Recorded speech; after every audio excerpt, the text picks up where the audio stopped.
prácticamente no había libros de este tipo en México, o sea, que hablaran de tantos temas como intentamos abarcar en el nuestro. Ahora sí los hay, yo los he visto, ¿no? Y genial, ¿no? De otros panteones de nuestro país, pero hasta ese momento me parecía que casi no los había, o en su momento yo ni los encontré. Nomás los mexicanos le decimos panteón al panteón. Ah, sí. Sí, en el resto de América hispana de los países de habla hispana se le dice cementerio, ¿verdad? Pues no es que esté mal, simplemente es nuestra costumbre. Pues yo no iría a un panteón a ver algo de arte, sin embargo, pues ya estando ahí te sorprendes. O sea, es un gran museo de arquitectura en chiquito que también se puede visitar solo por eso. Dices, no me interesa ni la arquitectura ni la escultura. Bueno, ¿qué tal la literatura? Estos epitafios escalan a cosas verdaderamente literarias, poéticas, súper hermosas, que al que le interesara eso puede ir a un panteón solamente a buscarlo, ¿no? El duelo y la pérdida pueden ser complicados al desconocer el camino y las herramientas necesarias para sanar y sobrellevar una vivencia tan fuerte a algo tan natural. Aprendiendo a Vivir es un espacio de conversaciones, testimonios y opiniones de expertos invitados que nos revelan distintas perspectivas, como lo es la física, psicológica y espiritual, con el objetivo de generar paz en nuestro interior en el momento de partida de un ser querido. Hola, ¿qué tal? Bienvenidos a otro capítulo más de Aprendiendo a Vivir por Capillas del Carmen. Yo soy Jessica Ríos y antes de comenzar les quiero recordar nuestras redes sociales para que nos den follow. Estamos como Capillas del Carmen en YouTube y Aprendiendo a Vivir en mayúsculas en Spotify y Apple. Y bueno, para darle comienzo a este capítulo, hoy tenemos una plática bastante interesante, bastante cultural. Y para dar inicio nos acompaña el autor del libro Panteones del Carmen y Dolores, Patrimonio Cultural de Nuevo León. Juan Manuel Casas nos acompaña y voy a leer un poquito más de él. Él es arquitecto por la Universidad Autónoma de Nuevo León y actualmente está cursando su doctorado por la Universidad de Buenos Aires. Es académico especialista en Historia de la Arquitectura y en Patrimonio Arquitectónico. Es miembro del número de la Academia Nacional de Arquitectura, capítulo Monterrey. Nombrado custodio honorario del patrimonio por la Delegación Nuevo León y del Instituto Nacional de Antropología e Historia. Es consultor en materia de conservación patrimonial y actualmente ayuda a difundir la cultura de la apreciación y conservación patrimonial en diversos medios de comunicación masiva desde 1995. Y bueno, pues sin más preámbulo, le quiero ya dar la bienvenida a Juan Manuel. Bienvenido, Juan Manuel. Gracias por Jessica. estar aquí. Gracias ¿Cómo por estás? invitarme. Muy bien. Qué bueno, pues quisiera empezar que nos platicaras qué te inspiró o cómo fue que inició la idea de escribir un libro sobre panteones en Nuevo León. Vámonos desde el principio. No fue mía. Hay antecedentes de esto. A mediados de los 90 había este trabajo de tesis de licenciatura de la entonces estudiante de hotelería, Alba Garza Acuña, y yo tenía mucha amistad con ella y su familia en particular, ¿no? Entonces fue así como, fue la primera vez que yo escuché de que un panteón estaba metido en el asunto cultural. Estoy hablando del año 94, 95, ¿no? Muchos años después, ya digamos, pues ya cuando era profesionista y ya había yo escrito y publicado algunos libros, todos son sobre historia de la arquitectura de Monterrey. Con ese, yo creo que es más bien en ese contexto que con arte me invita a hacer este trabajo. Y en primera instancia incluso le quise invitar a Alba Garza, que declinó, agradeció pero declinó la invitación, y entonces invité a Víctor Cavazos, que es un investigador súper serio, y le dije, échame la mano, colaboremos en esto. Siempre en los libros que he escrito que son de difusión de la historia de la arquitectura, pues he tratado de que haya más de una cabeza pensando el problema, ¿no? Y de buena gana colaboro con esto. Entonces, pero ojo, con arte quería una cosa más chiquita. En realidad era una especie como de, supongo que esperaba una especie de folleto informativo, de divulgación, Algo que se breve. pudiera, algo muy, que sí, que se pudiera imprimir muchas veces y repartir, ¿no?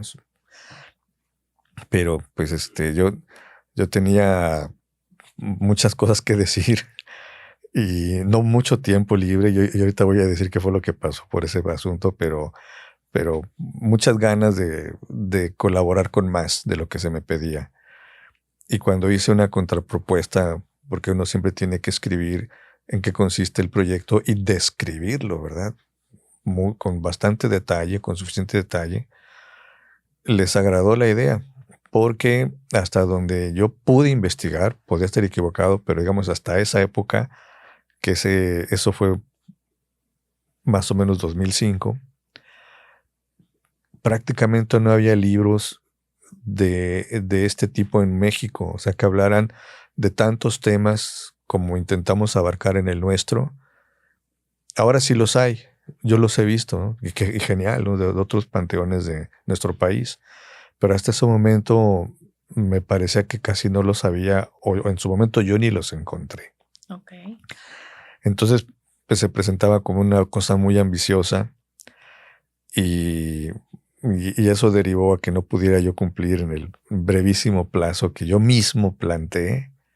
¿Qué Pero plazo fue este? O sea, tú diste la contrapropuesta y solo pusiste tú. Sí, un plazo ridículo, ¿verdad? Yo dije como en 4 meses lo entrego. No, pero no. Además, en esa época yo tenía muy poco tiempo disponible porque yo era parte del equipo que restauró el Colegio Civil, que se convirtió en el Centro Cultural Universitario de la UANL. Pues el viejo edificio que está allí en Juárez y Washington, Ok. que tiene una plaza, la única plaza que hay en la calle de Juárez, pues tiene este edificio antiguo de 2 pisos muy bonito, que es donde se fundó la UANL en el año 33, y en el 2004 empezó su restauración, y yo pertenecí a ese equipo. Entonces, un equipo muy chiquito, o sea, por eso no teníamos tiempo en realidad, ¿no? Ese era el trabajo que nos absorbió mucho, y yo difícilmente tenía más tiempo libre para otra cosa, ¿no? Fue otra de las razones que me hizo demorarme en sacar ese trabajo adelante. Para no hacer el cuento largo, ese trabajo me tomó como unos 3 años terminarlo. Wow, Sí, 3 años. sí. Digo, aquí tenemos el libro. La verdad es que está bastante robusto y tiene muchísima información.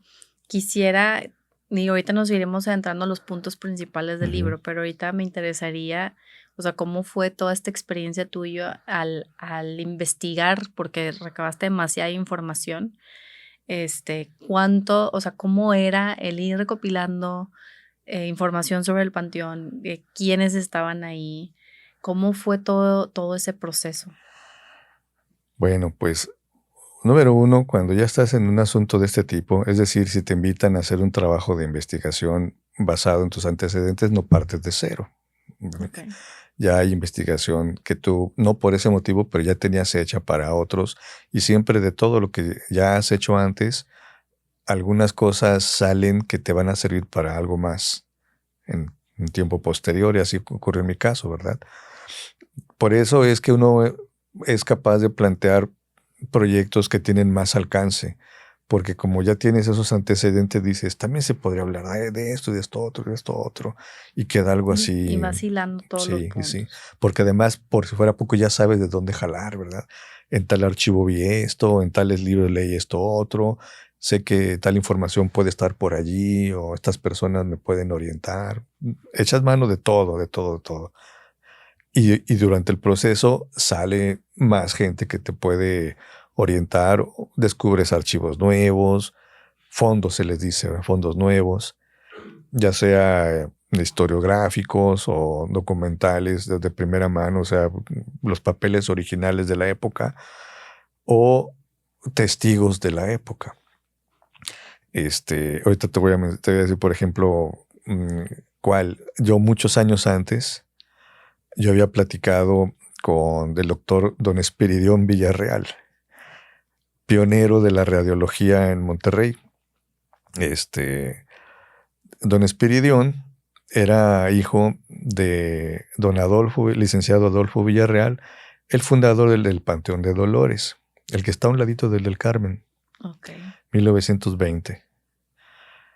Tenía estos datos, ¿no? Y como que te acabo de decir, o sea, nadie me lo contó. Yo conocí a ese doctor, ya muy mayor, por cierto, muy, muy mayor, todavía atendiendo su consultorio de un edificio muy bonito que su papá le mandó a hacer en el año 44, ahí en Ruperto Martínez y Emilio Carranza, si no me falla la memoria. Y bueno, pues imagínate de este tipo de anécdotas, pero cientos, de mucha gente que yo he conocido desde que me puse a investigar, que es desde que, año 94, yo creo, por ahí. Entonces ya para cuando llegas a esto, pues tienes mucho de dónde partir.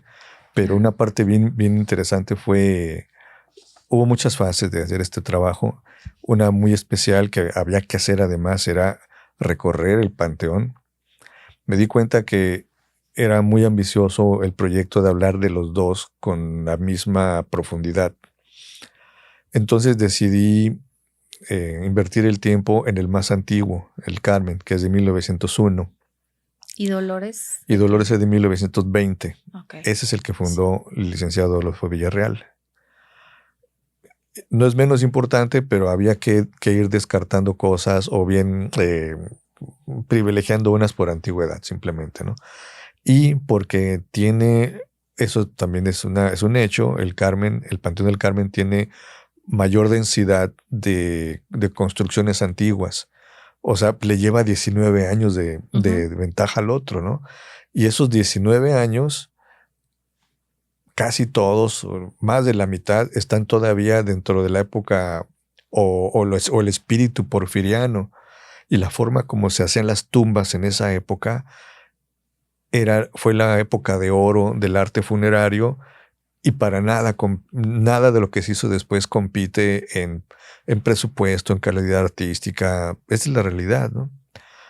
Antes eran unas señoras tumbas suntuosas, no tanto por el tamaño, sino por la calidad del arte. Okay. Y la gente que se contrataba, las intenciones con que los deudos mandaban a hacer esto. Y como dije, después, pues todo esto va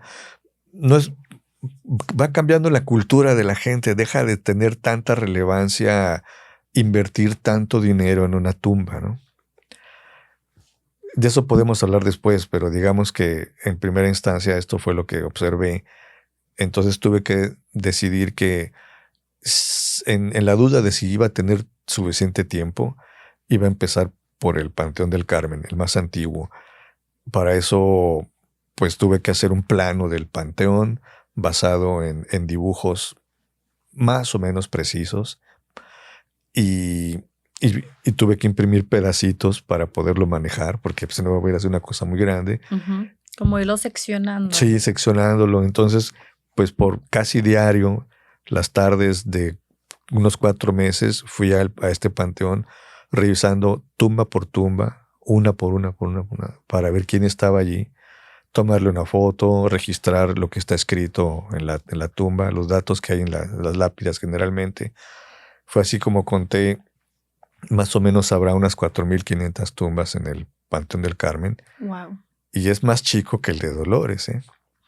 Entonces, el Carmen es más chico que Dolores. Sí. Ok. 4,500. Y las tuve que ver todas. Bueno, nota, hubo quizás unas 5 a lo largo de esos 4 meses que no pude ver, porque digamos, el día que yo pasé había un montón de coronas de flores sobre la tumba. Entonces no podía yo quitarlas para fijarme en esto. Y siempre cuando haces registros de campo, es difícil que vuelvas a pasar por el mismo lugar para registrar lo que pasó. Entonces, en algunos casos pude y en otros de plano no, ¿verdad? Entonces, siempre es algo que se escapa, ¿sí? Y quizá también eso está bueno porque todo trabajo es perfectible y ojalá que alguien lo perfeccione alguna vez. Ya tienen una muy, muy buena base. Pues quedó sólido, sí. Yo que conozco bien este trabajo, sé también de dónde le duele, pero a la gente le gustó tanto que se agotó, por cierto. Ya hace mucho que ya no hay en la editorial ejemplares ni de reserva, no hay nada ya. Wow. Solo se hizo una edición, un tiraje. Y se ha platicado con las editoras, Carolina Farías y Dominica Martínez del Fondo Editorial Nuevo León. Hemos conversado sobre, sería bueno hacer una reedición, quizás actualización de esto, pero pues no ha sido posible todavía. O a lo mejor en un futuro muy cercano. Ojalá. Oye, Juan Manuel, y en todo este trabajo de campo que hiciste, que fue bastante tiempo de ir día por día, ¿qué descubrimiento interesante, algo que nos pudieras contar? Si pudieras resumir a lo mejor en 3, ¿qué fue de lo que encontraste ahí interesante? O lo que más te llamó la atención, digo, me imagino que fueron demasiadas cosas y hay tantas preguntas que se me vienen ahorita a la mente. Muchísimas. Mira, número 1 fue de los trabajos más bonitos que tuve porque era muy tranquilo, nadie te molestaba. Imagínate. A lo largo del año, muy poca gente va a los panteones, comprensiblemente. Solo el 2 de noviembre es cuando está lleno, ¿verdad? Ujú. Entonces era un trabajo muy tranquilo, muy silencioso. No hay aparecidos, no hay cosas raras, no hay nada de eso ahí. Lo siento, No, pero nada no es sobrenatural. nada. No. Entonces, pues en ese sentido fue muy, muy agradable. Es más, no he vuelto a tener un trabajo así de tranquilo, pues. Descubrimientos interesantes. Mira, pues la primera es que se ponen en desafío cosas que uno pensaba, ¿sí? Es decir, prejuicios que uno tiene, pero en el sentido neutral de la palabra, ¿no? Esto no es malo. Uno tiene una idea preconcebida de algo y ya conoces todo ese recorrido y dices, mira, un panteón es más que esto poquito que me imaginaba. Platícame más sobre eso. Por ejemplo, yo pensaba que los adornos de las tumbas, vamos a decir los angelitos, las vírgenes, pues eran solo eso, ¿no? Adornos. Algunos más bonitos que otros, pero no había visto la relevancia de esto hasta que hice ese trabajo, porque entendí que esto es lo que se le llama por los especialistas arte funerario, ¿no? O sea, hay gente especializada en arte funerario. Sí. Te lo voy a poner desde otro punto de vista. Si tú quisieras, como habitante de Monterrey, que nunca o que no puedes salir de esa ciudad para hacer algún viaje, ver escultura, ¿no? Aquí ya que le quitamos la palabra funerario, solamente arte de la escultura académica del siglo XIX o en ese estilo, ¿sí? Estamos hablando del tipo de escultura que imita a los clásicos, o sea que se hace con mucho realismo, inspirados en cómo los romanos y los griegos de la antigüedad hacían sus esculturas, ¿no? Y entonces, pues hay una escuela academicista de la escultura, escuela en el sentido de cómo se hizo por todo mundo en su momento, en el siglo XIX, pero principalmente en Ciudad de México, ¿no? Uh-huh. Y casi todos ellos pues estudiaron en la Academia de San Carlos o eran maestros de la Academia de San Carlos, que es una cosa súper histórica de Ciudad de México. Pero si alguien de Monterrey quisiera ver ejemplos de este tipo de escultura, acá no hay ningún museo que te las muestre. No hay, simplemente no hay, ¿no? Okay, tendrías que ir a la Ciudad de México, por ejemplo, al Museo Nacional, el famoso MUNAL, que está en el antiguo Palacio de las Comunicaciones, frente al Palacio de Minería en pleno centro histórico. Allí hay ese tipo de escultura, ¿no? O a lo mejor en el Castillo de Chapultepec. Pero aquí en Monterrey no hay donde ver escultura academicista, ¿no? Más que en los panteones. En el Panteón del Carmen, En el sí. Ok. Está hecha, sobre todo la de mejor calidad, está hecha en mármol blanco de Carrara. O sea, realmente piedra de mármol importada de las canteras de este pueblo de escultores en Italia. Wow. Que ese pueblo, ese lugar, esas canteras produjeron mármol escultórico y arquitectónico para todo el mundo por siglos. Bueno, pues de ese mármol hay muchas esculturas en el Panteón del Carmen y también algunas en el de Dolores, ¿no? Allí donde se puede ver ese arte, porque no solo, ya que lo ves, resulta que no solo son angelitos como el que está en la portada del libro o vírgenes, no, hay también retrato escultórico, es decir, el escultor tenía tanta habilidad que podía, con base en una fotografía que le daban los deudos, quiero que mi abuela o mi esposo o mi hija lo hagas en escultura, ¿no? Eso se le dice retrato escultórico, ¿no?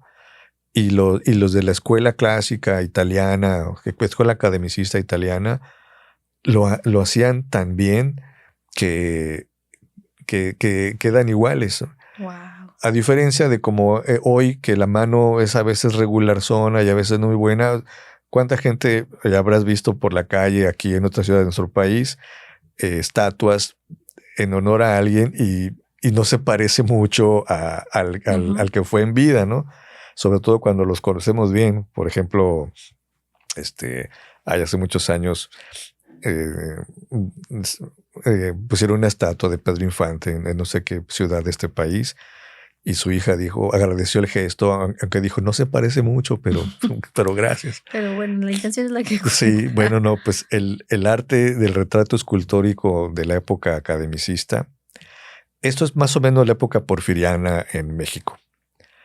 Garantizaba que el trabajo era, te decía exactamente cómo era la fisonomía de la persona.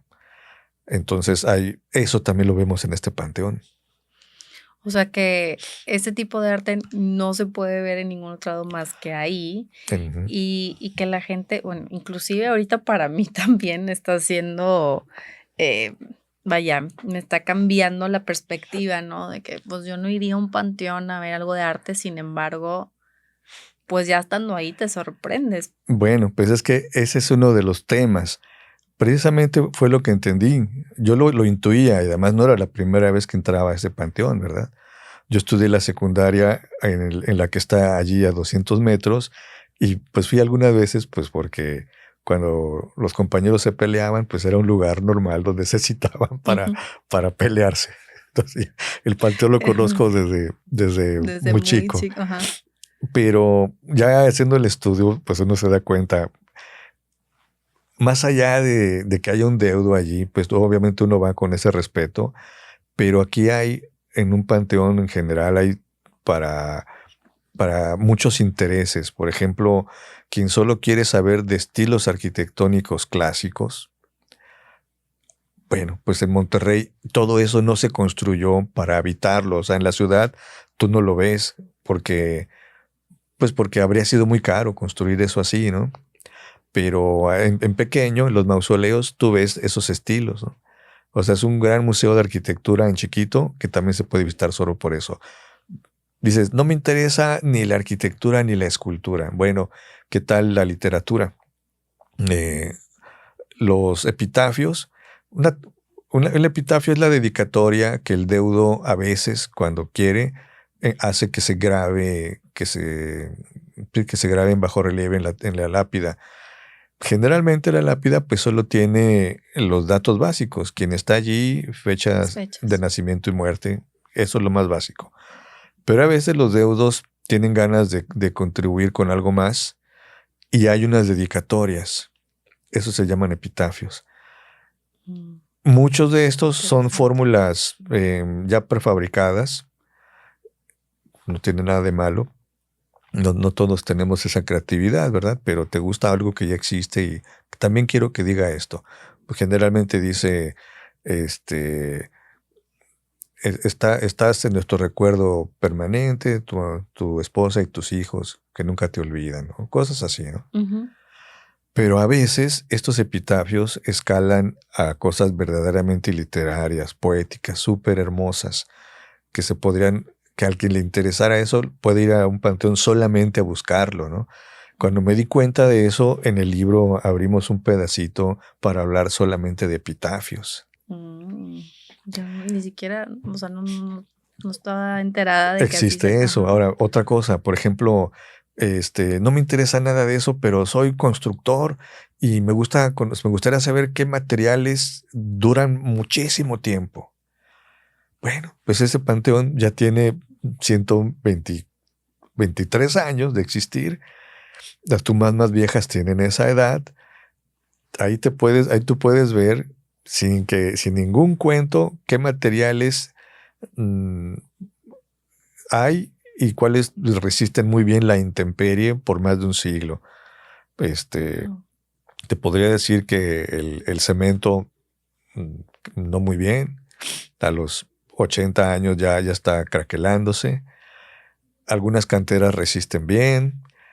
En resumen, los que mejor hemos visto que resisten la intemperie y el paso de los años, casi en este orden, es número 1, el mármol blanco de Carrara. Se hace poroso, pero resiste. La cantera de Ramones que le dicen, que de esta está hecho el Hotel Ancira, está recubierto el Hotel Ancira, que es una cantera y medio verdosa. Y en tercer lugar, bastante separadito, la cantera de San Luis. O dices, no, tampoco. A mí me interesa la fotografía. Oye, hay fotografía funeraria allá adentro. Hubo una moda en los años posteriores a la Revolución, digamos, o por allí, ¿no? Entre 1910 y 1940, hay un periodo allí muy acotado que se puso de moda mandar a hacer una fotografía de la persona sepultada y pegarla en la lápida. En la lápida. Pero si es una foto, como comprenderás, si está asoleada por algún corto tiempo, acaba por decolorarse. Uh-huh. Entonces, pues no aquí, sino en Europa inventaron un método que se llama fotocerámica. La foto la pasan por un proceso cerámico y eso hace que se conserve toda la vida, no se decolora nunca. La mayor parte de esas son en blanco y negro, en sepia. Y se puede hacer un trabajo solamente de eso, como de hecho ya hizo esa investigación este investigador súper serio, Enrique Tovar Esquivel. Escribió solamente de la fotocerámica, sobre todo de este panteón, ¿no? Algunos años después. Entonces pero estos son uno de tantos intereses que pudiera haber.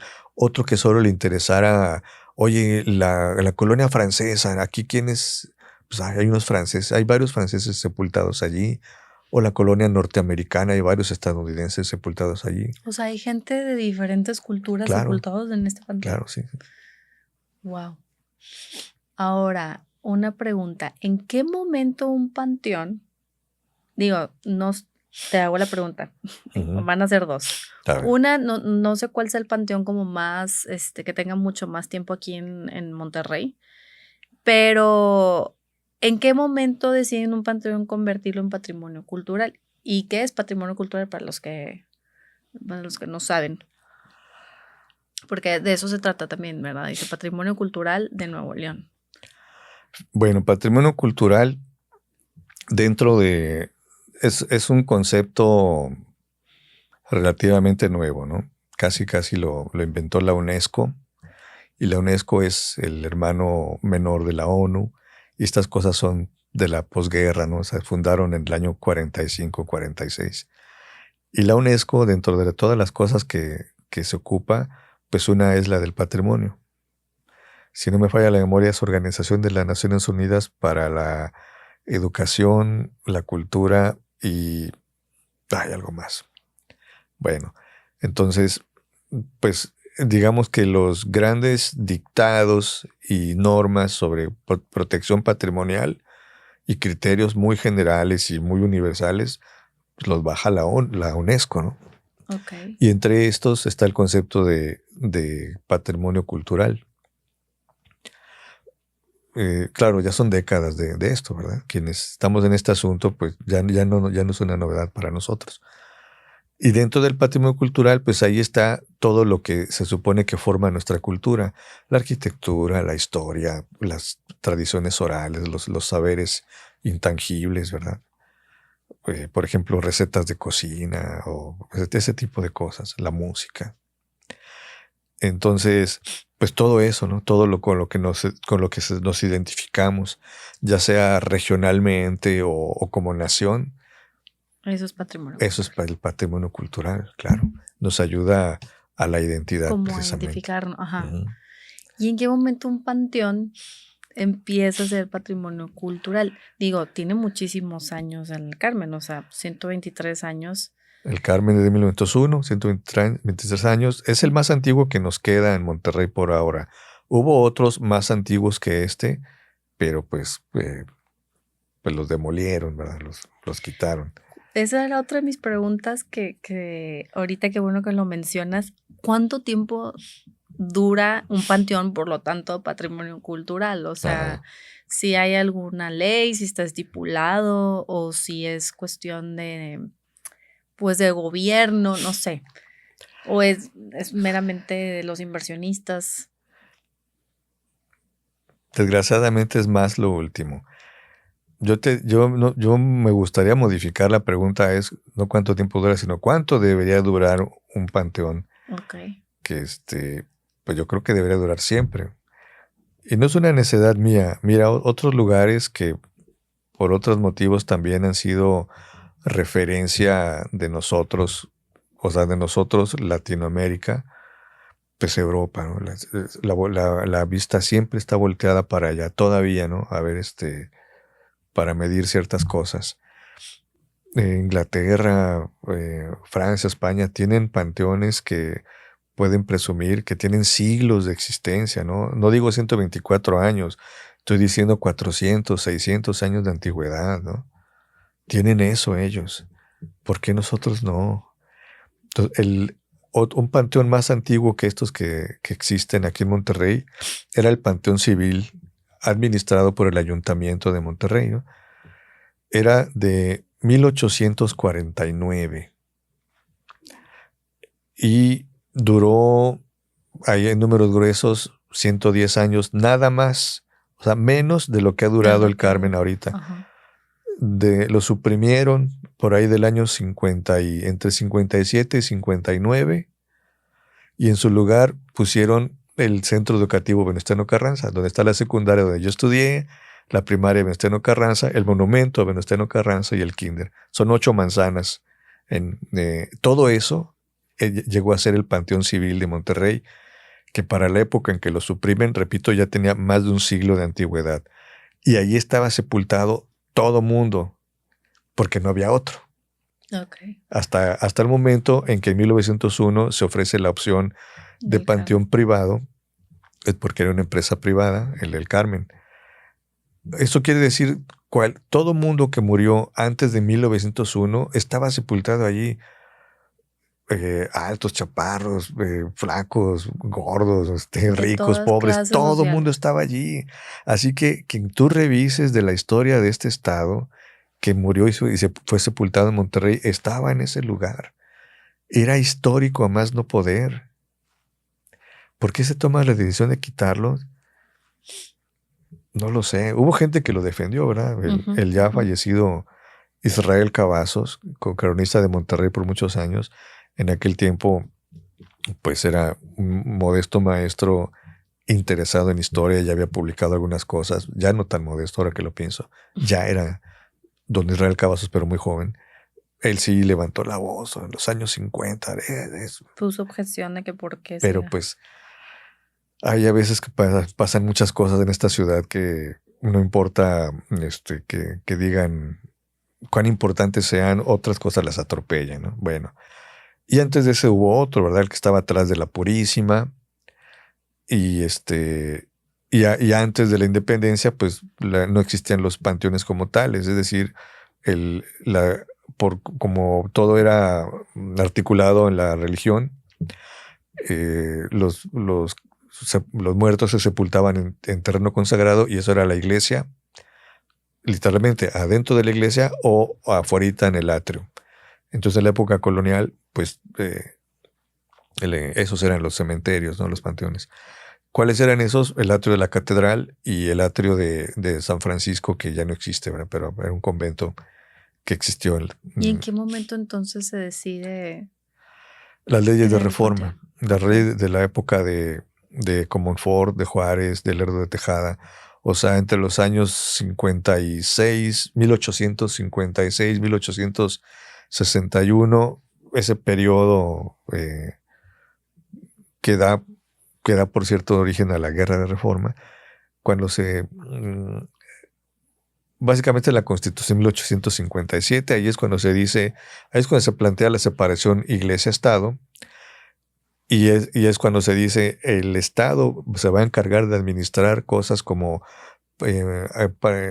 partidas de nacimiento, de defunción, de matrimonio, sepulturas también. A partir de esas leyes, los panteones pasan a ser administración municipal en todo el país. Y a partir de ellas se empiezan a crear entonces. ¿Y cómo surgía la idea? O sea, digo, bueno, dices que el primero que hubo era administrado por el ayuntamiento, ¿verdad? O sea, ¿cómo designaban de que aquí va a ser el panteón? Porque en estas épocas coinciden cuando ya se determina que los municipios de todo el país van a administrar los panteones. Esa época va coincidiendo también con los aires de modernidad que también soplaban de Europa, y especialmente de las teorías higienistas francesas, que decían un cementerio moderno debe tener tales características, entre otras, pues estar alejado de la población, que no haya aguas subterráneas pasando por allí, que esté contrario a los vientos reinantes, y otras, y que el agujero de la sepultura tenga cierta profundidad, porque esas cosas, aunque no lo creas, pues no se consideraban siempre, ¿verdad? A veces a los sepultureros pues les daba flojera y quedaban muy, muy en la superficie, y eso era la causa de enfermedades. Entonces toman toda esta información de Europa. Claro, toda la historia de la humanidad se supo que los cuerpos en descomposición causaban enfermedades, pero no es hasta el siglo XIX que se demuestra científicamente, ¿no? Uh-huh. Entre otros, Pasteur demuestra cosas de estas, ¿no?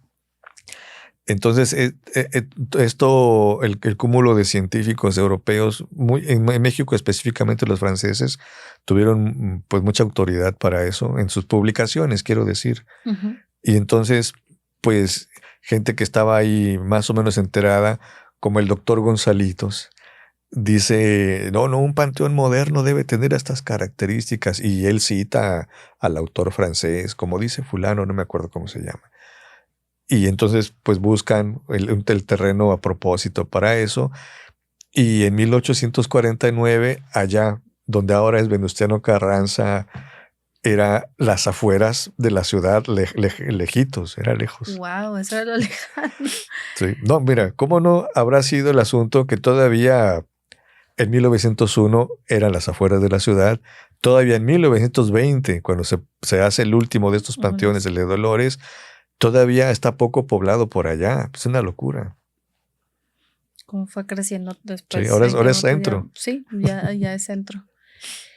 Oye, Juan Manuel, y por ejemplo, dices, cambiando a lo mejor un poquito más el tema, uh-huh, que los materiales que antes se utilizaban, como el mármol, y todo este significado que le daban desde el inicio, estamos hablando desde que inició el panteón, ha ido cambiando en el curso de los años.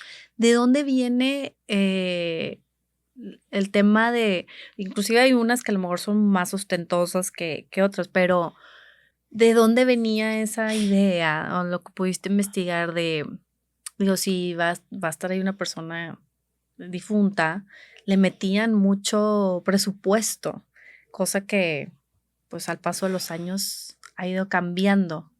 ¿De dónde venía o por qué, en qué punto se modifica eso? No tengo la respuesta completa, pero te ofrezco 2 o 3 pedacitos que pueden ayudar a la Ok. respuesta. Una, bueno, primero el ser humano le ha dado importancia a la sepultura toda la historia en todas las civilizaciones, ¿no? De cómo tramitan eso, gestionan eso es diferente. Pero pues nomás para dar una idea de escala, eh, las famosas pirámides de Egipto son básicamente se concibieron como sepulturas, ¿no? Ujú. Bueno, otra. No lo creeríamos ahorita, pero todavía hasta mediados del siglo XX y de ahí para atrás, pues antes de la revolución, había un optimismo en el futuro. No digo solo de México, sino era un aire que soplaba por todo el mundo. Un optimismo en el futuro que no existe ahora. ¿A qué te refieres con eso? Te lo voy a decir en términos arquitectónicos. Y lo ves en la calidad de la manufactura de las cosas que se construían en esa época y lo que ocurre ahora. No solo pensaban que iban a durar toda la vida, o más bien se construían con esas Pensando en eso. intenciones. Y no estoy hablando de la antigüedad, o sea, estoy hablando de hace 120 años, ¿no? En la escala de la historia de las civilizaciones no es gran cosa. Se construía con la intención de que durara mucho tiempo, ¿no? Y hoy nadie construye para que las cosas duren siglos, ¿no? Como más Es más, desechable hoy se todo. construye en edificios con la intención de hacerlos muy versátiles para que en 5 años cambie de uso y en 10 otro y en 15 otro, pero eso no se pensaba así antes.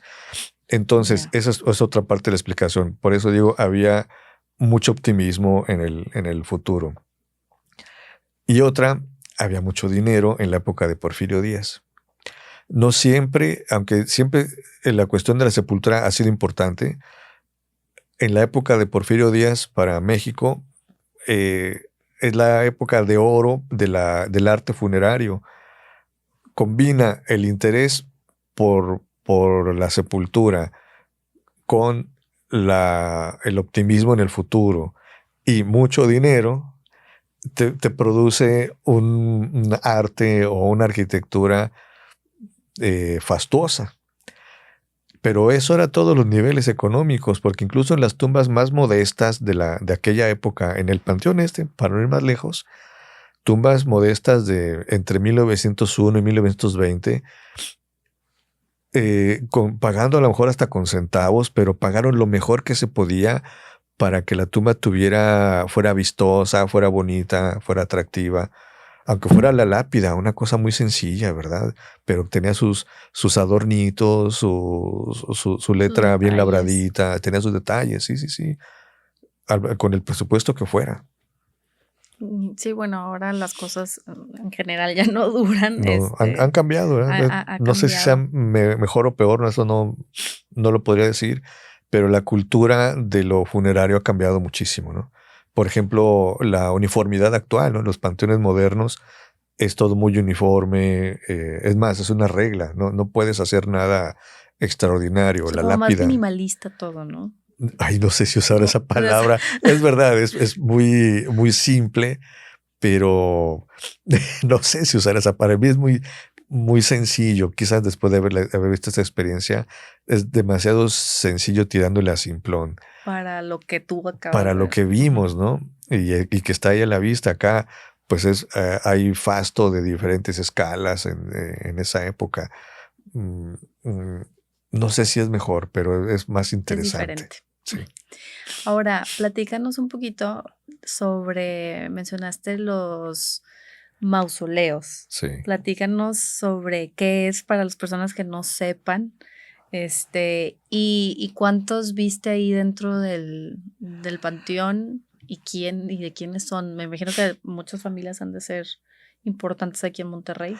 Bueno, sí, mira, pues en general, pues el lugar donde está sepultada una persona es una tumba, ¿verdad? Pero hay unas que son así muy fastuosas, que es casi un edificio, que es, hace rato tú lo comentaste fuera de cámaras, es como una capilla. En efecto, es una capilla, de hecho. Y abajo de esa capilla está la cripta, o sea, donde están los ataúdes con los restos mortuorios, ¿no? Todo eso es un mausoleo. Todo el edificio. Todo eso, es de la capilla más de la cripta. Okay. Nada más que la cripta está subterránea, entonces mucha gente no se quiere ni acercar a ver los mausoleos. ¿Mande? Sí se tiene acceso a... Sí, todos tienen sus escaleritas, a veces por dentro de la capilla o a veces por fuera. Okay. Todas. Y tiene una capacidad bárbara, ¿no? Porque para abajo, pues no te voy a decir que son cientos de metros para nada, pero un buen mausoleo puede alojar 40 sarcófagos, ¿no? Wow, sí, 40 ataúdes. ¿Y en una tumba cuál es la capacidad? Una tumba normal, pues yo las he visto para abajo, tienen espacio como para 6 ataúdes, cabe bastante, sí. Las normales son las chiquitas, pues las de un solo lote.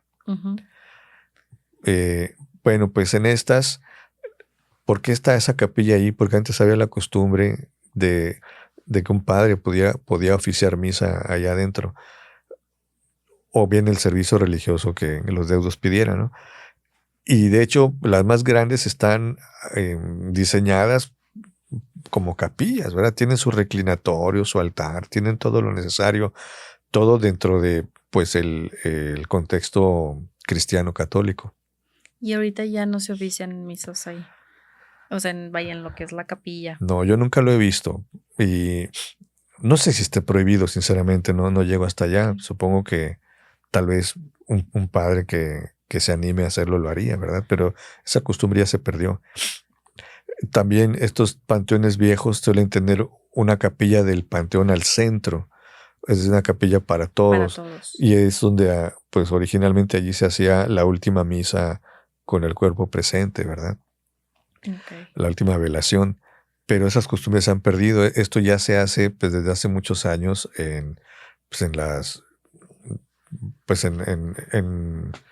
ay, no sé ni cómo se les dice. Pues también se les dice capillas, pero son los edificios que están de las compañías de servicios funerarios que hay en la ciudad, ¿no? Entonces el mausoleo básicamente era creado por gente a lo mejor un poco más adinerada que quería su propio espacio, y a lo mejor toda la familia iba a quedar Claro, ahí. Familia de ellos y familia política también, es decir, cuñados y nueras y yernos también.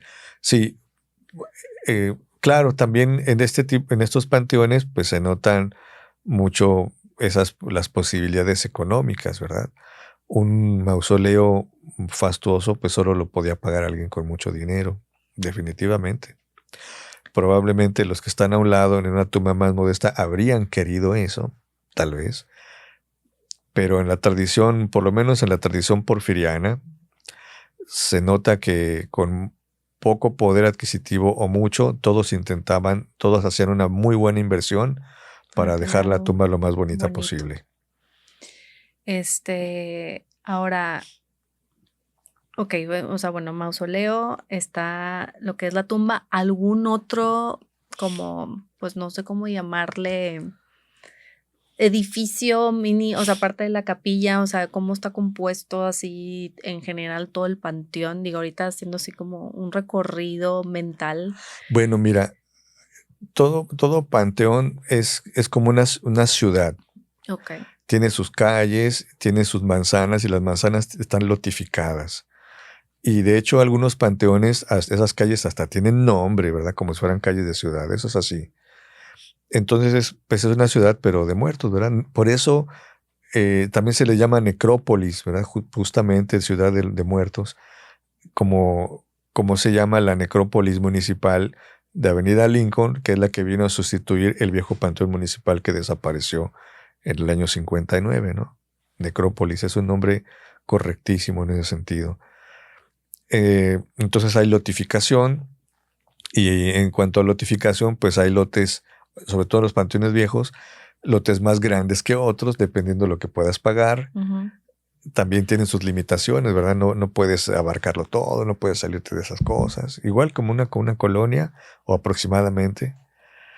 Y en ese sentido, pues, ahí se van pareciendo. Después de allí, fuera de eso, los panteones, pues salvo las cosas que acabamos de decir y que tienen su capilla al centro en la vieja tradición, pues tienen servicios sanitarios, pero no mucho más, no mucho más. Fuera de eso no Ok. vemos más diferencias. Mm, Ahora, Juan Manuel, antes de que se me olvide la pregunta, sí, dime. ¿qué lápidas así de personas o tumbas o mausoleos de personas importantes en Monterrey te topaste ahí, en que están sepultados ahí en ese Panteón del Carmen? Bueno, y en el de Dolores. Ajá. Bueno, Digo, pues va de todo. Estábamos platicando que empresarios, políticos, militares, artistas. artistas, comediantes, eh, intelectuales. Por eso iba a decir importantes en qué sentido, pero vamos a Digamos, decir famosos, gente conocida. gente conocida. A ver, pues está el mausoleo de la familia de Isaac Garza, el papá de Eugenio Garza Sada. Isaac Garza, no confundir con el de la calle, que es un homónimo, ¿verdad? Pero no es la misma persona. Isaac Garza, el papá de Eugenio Garza Sada, pues es casi el patriarca ancestro de toda esta familia, ¿no? Bastante bien conocida en Monterrey. Ujú. Está allí el mausoleo de ellos. Está el lote, porque no es un mausoleo, está el lote de la familia de Lorenzo Zambrano, el que pues falleció hace no muchos Hace no años, mucho, sí. y fue presidente de Cemex hasta ese tiempo. Y fue el hombre Cemex, ¿verdad? Es decir, Ujú. Lorenzo Zambrano era decir Cemex y viceversa. Claro. Y ahí está con sus ancestros en un lote, por cierto, pues muy bonito, pero digamos, discreto, tomando en cuenta quién está allí, ¿verdad? Está el mausoleo de la familia Ferrara, o sea, el principal de ellos, Vicente Ferrara, que fue uno de los accionistas fundadores de la compañía fundidora Mm. de acá de Monterrey, ¿no? Está allí, como muy, muy, muy conocidos, ¿verdad? Pero pues ya si te metes, por ejemplo, al campo de los militares o los médicos, que también hay muchos, o de los que tuvieron que ver con cosas del arte y la cultura, pues también ahí están, ¿no? Muchísima gente. ¿Y cuántas Sí. personas no estarán ahí en ese panteón? Sí, sí, no están todos, pero muchos de los conocidos están allí. Juan Manuel, ya para ir cerrando, la verdad es que aquí nos pudiéramos seguir con las preguntas porque está muy interesante. Es Y, interesante, sí. ¿qué esperas de que los lectores, ya sea que aprendan o aprecien de este libro? Digo, ya mencionaste muchas cosas sobre el arte, sobre el tema de literatura, etcétera, pero desde tu punto de vista, ¿hay alguna otra cosa que te gustaría transmitirle a los lectores? Dos cosas, diría yo. Una, tres, que le pierdan el miedo a los panteones, o por mejor decir cementerios. Fíjate que nomás los mexicanos decimos panteón al panteón. Ah, sí. Sí, en el resto de América hispana o de los países de habla hispana se le dice cementerio, ¿verdad? Pues no es que esté mal, simplemente es nuestra costumbre decirle panteón. ¿De dónde viene la palabra Es panteón? que la palabra panteón existe, pero en los otros países sirve para, se entiende, un lugar donde están restos de gente importante.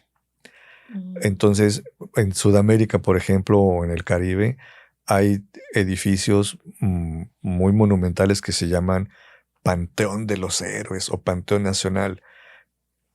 Y es un edificio donde están allí pues los restos de pues su padre de la patria, sus héroes de la independencia, ese tipo de gente, ¿no? Pero nosotros no entendemos eso así. En México el equivalente de eso son las rotondas de las personas ilustres. En Guadalajara y en Ciudad de México también, aquí pues más o menos.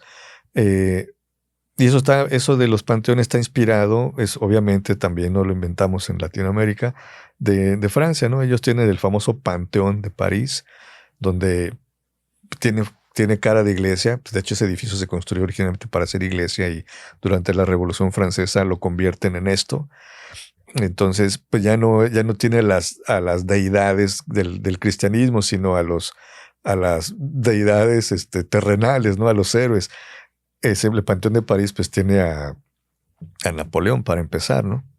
De ahí viene esta idea de panteón para los otros países hispanoamericanos, pero pues nosotros en México históricamente le decimos panteón al cementerio, ¿verdad?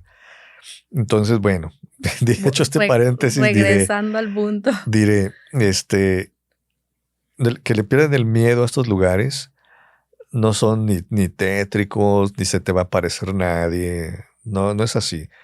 En el mejor de los casos vas a ver en algunos, no en este, ¿no? Pero en algunos pues un atado como de trabajos de hechicería que algún extraviado está haciendo, pero con que no los toque no pasa nada. Pídale miedo, porque ahí va, ahora sí ya va lo que hay que decir en ese sentido. Hay cosas interesantes para mucha gente, hay intereses muy, muy diversos.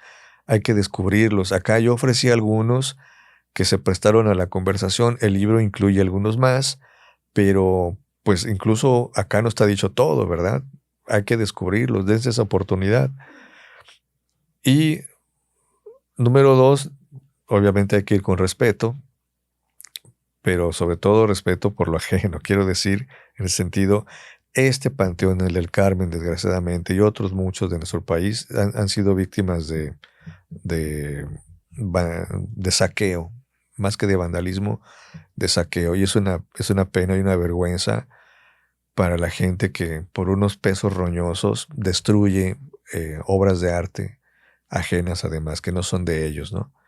Te voy a dar un ejemplo nada más. Te voy a dar un ejemplo nada más de esto. En el Panteón del Carmen está pues el lote, y no es un mausoleo, pero es un lote con una tumba bastante grande, de Arturo B. de la Garza y de su esposa Morena González. Arturo B. de la Garza fue gobernador de Nuevo León entre los años 43 y 49. Y bueno, una tumba muy, muy, muy grande, pues no diré que es especialmente bonita, pero bien puesta, hecha con mucha decencia, ¿no? Y con mucha discreción. Sobre la tumba solía haber una lámina de bronce que imitaba la forma de un libro abierto, bastante grande, que te diré unos casi 1 metro de largo y 70 centímetros de alto, un libro abierto, así. Y en la página izquierda estaba la semblanza biográfica de Arturo B. de la Garza y en la derecha la de su esposa Morena González, ¿no? De bronce. Y viendo la tumba había una efigie de una niña como de esta estatura, digamos una niña que como de 8 años de edad, efigie de bronce, ¿no? La niña con la cabeza tapada, cubierta con una especie de rebozo o caperuza, y en una actitud como de oración, contemplando justo hacia el libro. Uh-huh. Una estatua, pues. Desaparecieron. Gente, pues muy mezquina, quién sabe quién habrá sido.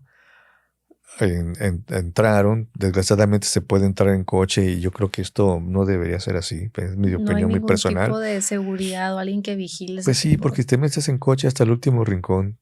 Bueno, no quiero dar más ideas.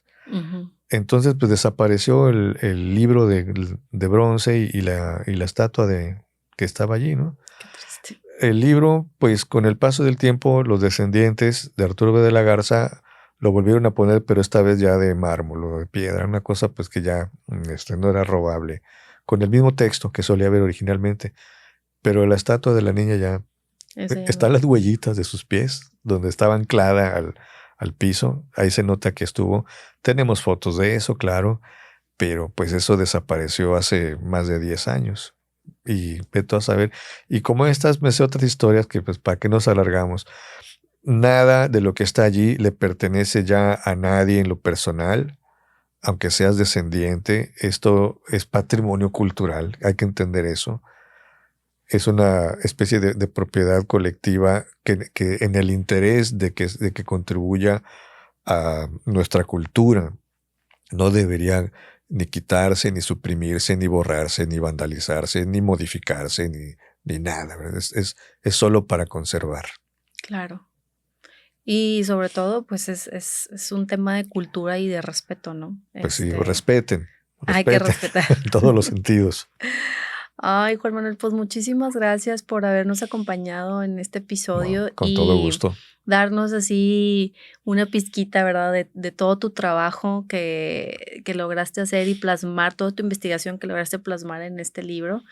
Y pues ahora sí que iluminarnos con tanta información, porque yo creo que hay muchas personas que no sabíamos, y me incluyo, de todo esto, sobre el tema del arte y materiales y bueno, o sea, y sobre todo los significados también, ¿no?